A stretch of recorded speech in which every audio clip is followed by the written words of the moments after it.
Sacramento, end of one quarter, 13-10 lead for Mater Dei over Archbishop Mitty. So Mater Dei will have the first possession of the second quarter. Strawberry to Johnson.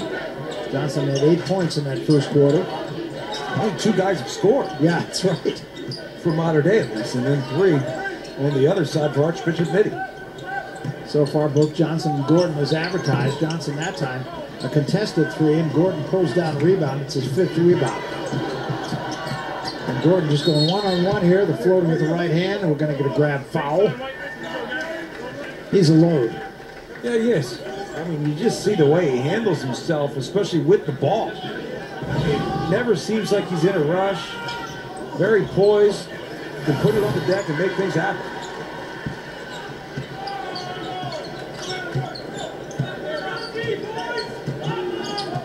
Gordon with the basket there, making it a 13-12 ball game.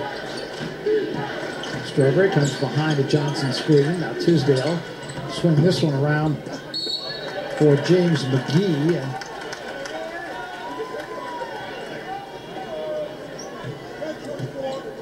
going to be a foul. Second foul called on Tisdale. Just a good job boxing out on the defensive end for Mitty. I mean, great position, box out, force the defense to go over your back to get the rebound. MJ Cage comes back into the Mater Dei lineup. Aguilar comes in to the Mitty lineup.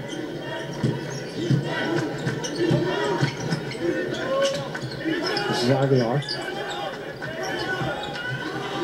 Up top, Peterson.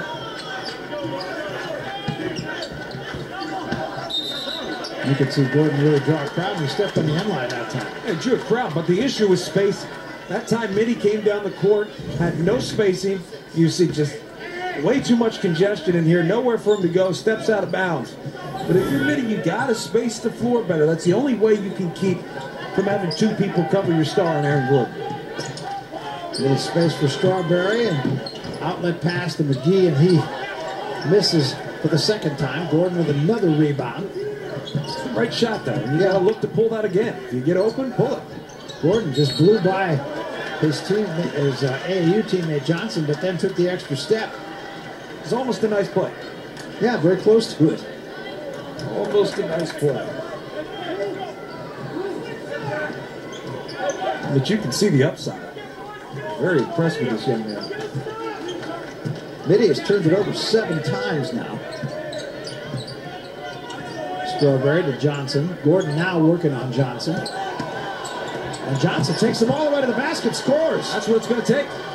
You know, good, strong finish. If you're going to cover me 20 feet from the basket, I have the strength and the athleticism to blow by and finish. And now Johnson guarding Gordon at the other end. So let's see how Aaron Gordon responds. Peterson from the corner off the pass from Gordon. Johnson with a rebound. Johnson doing everything right now. Sure is. And a little too hard. Peterson. I just love watching the guys that give him a shoulder right to the face and don't think it's a foul. And here you see Johnson. I'm going to face you up. I'm going to blow by you. And really it's the strength of the body to be able to take the bump and turn the corner. He takes the bump and turns the corner and finishes at the basket. No secrets with these two guys. You said they play on the same AAU team. They did play on the same AAU team, the Oakland Soldiers. Strawberry. A little hard, and the rebound comes down into the hands of Abagello. Abagello cross court to Peterson. Peterson steps into the lane, takes it all the way, and is mugged on the way to the basket. It's getting physical. Yeah. It's good. A lot of talent on the floor, a lot of strength and athleticism on the floor. And that's what you want to see. You know, we got a tight ball game. Every basket, counts. Kind of makes no sense at all when you say that. Every basket counts. That's true. Yeah, it does. I know what you mean. Of course it does, Tristan. Dakari Monroe comes into the Archbishop Mitty lineup, and Abagello will get a blow. You say things like value every possession, and they make sense. You know, in a hard-fought championship game, just like the NCAA tournament right now, every possession truly counts, and you got to take advantage. So 1-point ball game now. Mater Dei with the ball and the lead. And they're going to get Peterson reaching in a little too aggressively once again. It's the second one Peterson doesn't like. It's a foul. You can't get too aggressive and get in there and knock someone across the face, and you got to settle down. And you see on the spin. Yep. That's a surprise there. Of course, I never fouled anybody. I know you didn't. Long tray by Brown. Took a pretty good shot after the ball go, too. Here comes Peterson the other way. Peterson all the way. Left hand comes up short. Loose ball. Still loose. Finally picked up by Johnson. Johnson gets it to McGee. McGee to Cage, and he overthrew it, which is hard to do. He's 6'9". Well, it's hard. I mean, he had his back turned the wrong way, tried to get a hand up to catch the pass. Chris Neely going to come back into the modern day lineup, and Brown will take a seat. Got to think you're not going to put Neely back on the star. Don't want him to pick up that third foul. Now, right now he's working on Peterson. There's Monroe. Now Gordon. Johnson pokes it away from behind. Gordon now facing up. Johnson puts it on the floor, spins on him. Nice cover by Cage, but a great pass. Just no finish by Aguilar. Yeah, Aguilar wasn't really ready for it. Too far underneath the basket. A tough shot to make. Here's Strawberry at the other end. Give it up to Neely. Now back up top. Johnson, long tray again. Wow. You talk about a nice looking stroke. Stanley Johnson. Wow. Beyond the NBA. There was. 3-point shooting arc. Lined up the feet, got the shoulder squared, handed the basket, give me 3 points. Here we see just one extra pass, ready to shoot. Didn't even have to step into it. That's his third tray. I mean, that's deep. Average 19 points a game, so he's doing something right all year long. And if that's what he's going to be doing, that's going to pull defense further away from the basket, and that's where he's got to capitalize on what he did earlier, which is put it on the deck, attack the basket, turn the corner, finish at the basket. See the numbers on Johnson. 13 points, 4 boards, 3 out of 5 beyond the arc. Yeah. Not bad. I'll take that. 13 out of the 18.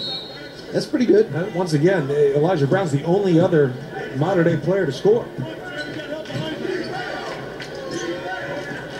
Monroe up top the circle now. Tried to drop that down to Gordon, the foul from behind. You know, you look at that post-entry pass, you've got to take the extra dribble to give yourself an angle to get that ball into the post. You can't make that pass from the elbow extended. You got to get yourself an angle to make sure it's not a turnover. Call the foul on McGee.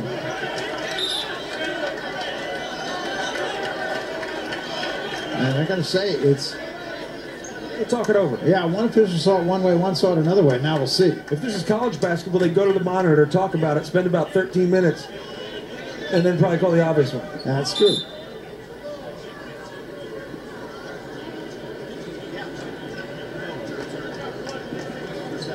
So, Maybe a little blood. that could be. Let's see. Maybe we can help them out with this.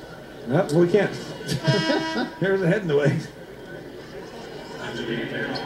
It's going to be mini ball, regardless. Regardless of who it went out on. That's right. That's right. Doesn't matter. Yeah, they got blood on his jersey. Brandon Farrell comes in to replace Aguilar. There's Monroe. Monroe puts it on the floor, cut off nicely by Strawberry. This is Reinfleisch. Now Peterson. Good defense being played by Mater Dei. Peterson all the way to the basket, tried to reverse it, wouldn't go, and it's knocked out of bounds by Archbishop Mitty. And we'll take a timeout. 3:46 remaining to be played in the half. The game has been exactly as advertised. Very competitive both offensively and defensively. 4-point lead for Mater Dei.